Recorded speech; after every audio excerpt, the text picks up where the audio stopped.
Hi, welcome to Regime News at 7. I'm Sarah Paretsky. And I'm Andrew Baker. And this is your place to go for all the latest news. Today we're going to look at an in-depth view of the family economy, the aristocracy, the land and its tillers, the agricultural revolution, and the industrial revolution. Thanks for joining us. Now let's begin. Here are some of today's headlines. Urban labor forces are now organizing into guilds, and also the rural peasantry are unhappy with their high taxes and feudal dues. The nobles and peasants are now calling for the restoration of their traditional customary rights. The nobles are asserting their ancient rights against the intrusion of the expanding monarchical bureaucracies.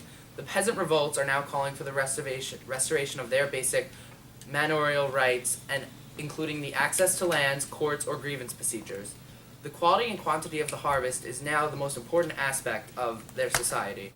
Breaking news. Reporter Sarah Paretsky is now on the scene at the Paris Foundling Hospital. What's going on there, Sarah?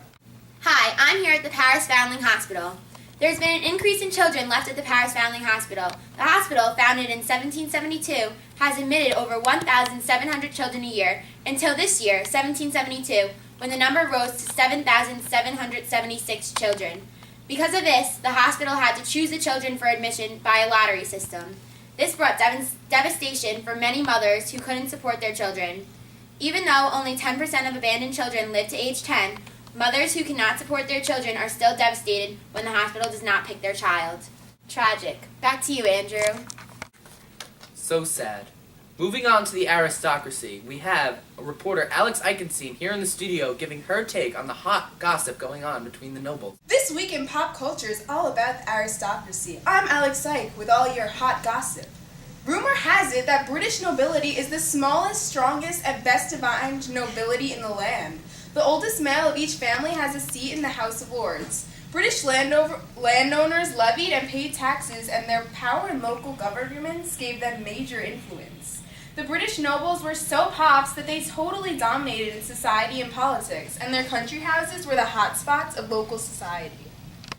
Meanwhile, in France, the aristocracy was super clean-cut. Nobles were divided between nobles of the sword, or nobles whose power was derived from military service, or nobles of the robe, whose nobility was totes from serving in the bureaucracy or from purchasing their titles. Those groups had some drama in the past, but hooked up during the 18th century to defend privileges. The nobility was divided amongst those who held office in the royal court at Versailles and those who didn't. During the 18th century, nobles' hold on office strengthened, like a lot. Well-connected aristocrats were making it rain from the provincial nobility, and the haut-bourgeois were more like wealthy peasants. The French nobility were exempt from taxes and didn't pay the taille.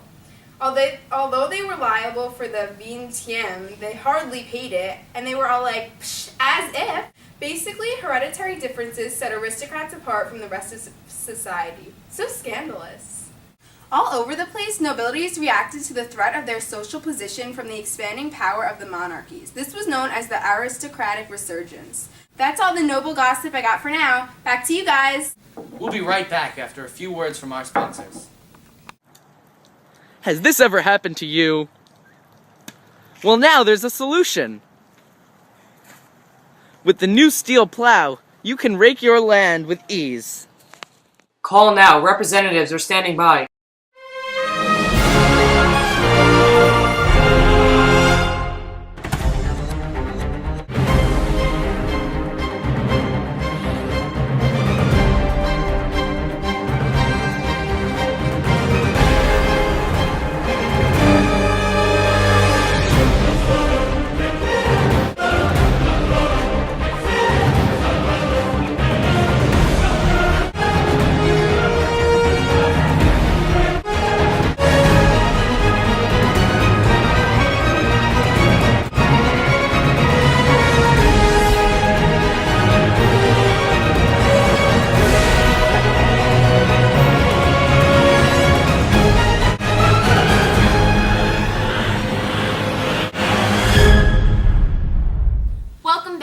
In later news, we have two interviews with a Spanish mother of two and a Russian mother of two who tell their stories about how their lives have changed since their husbands have passed. We have a clip of Sarah talking to these mothers.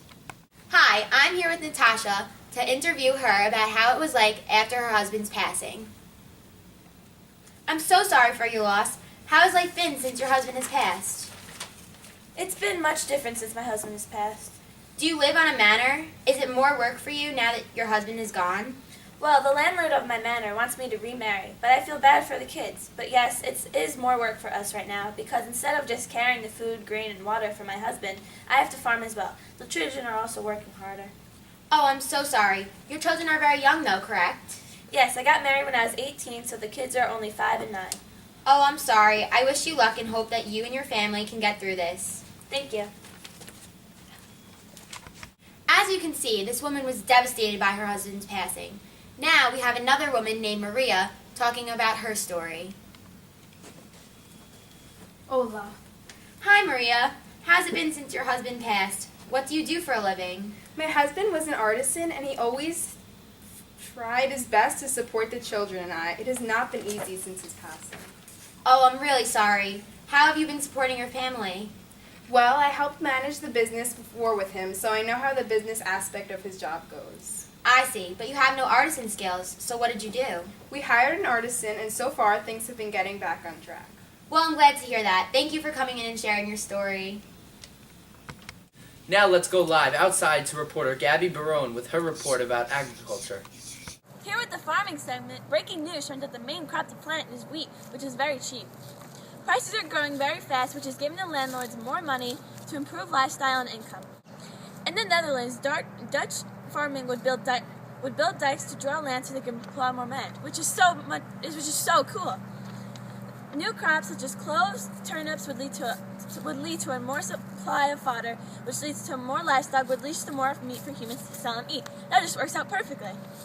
Checking in with Cornelius Vendermar, one of our special guests. Hi, Gabby. Hi, Cornelius. I'm a Dutch engineer trained to drain fields.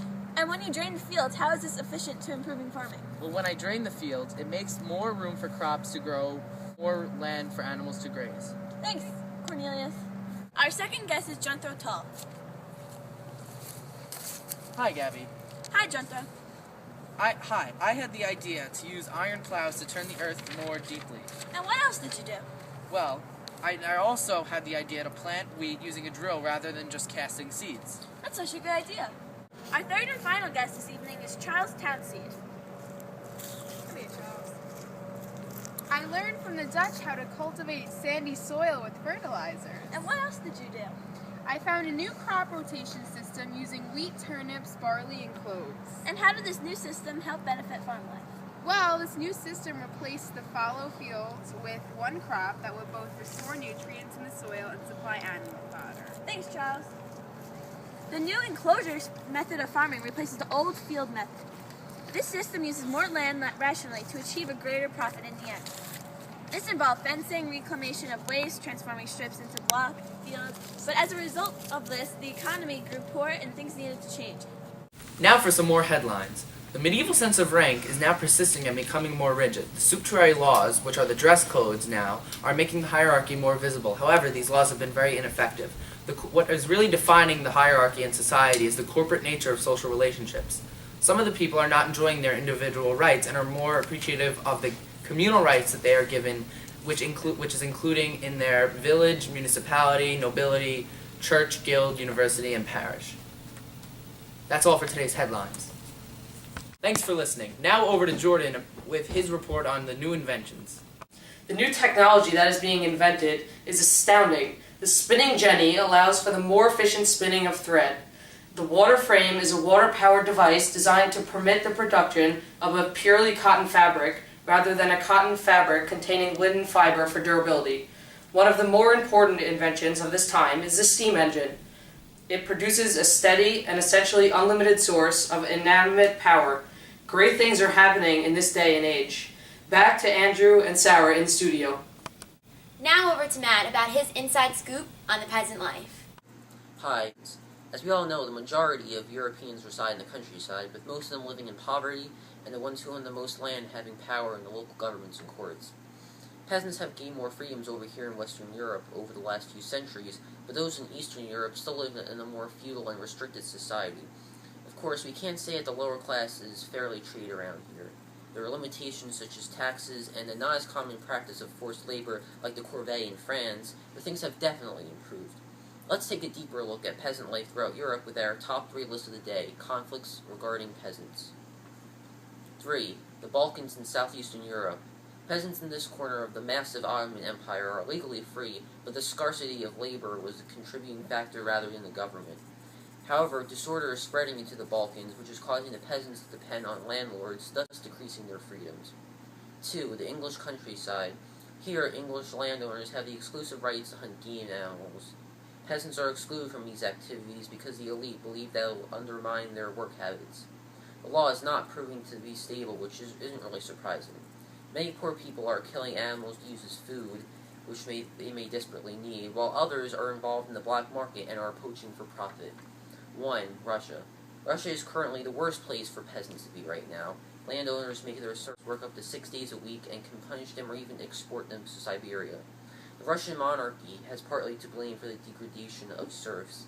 Perhaps the worst part of this turmoil right now is the Pugachev rebellion, which was caused by Emilan Pugachev promising the serfs that they could have their own land and freedom.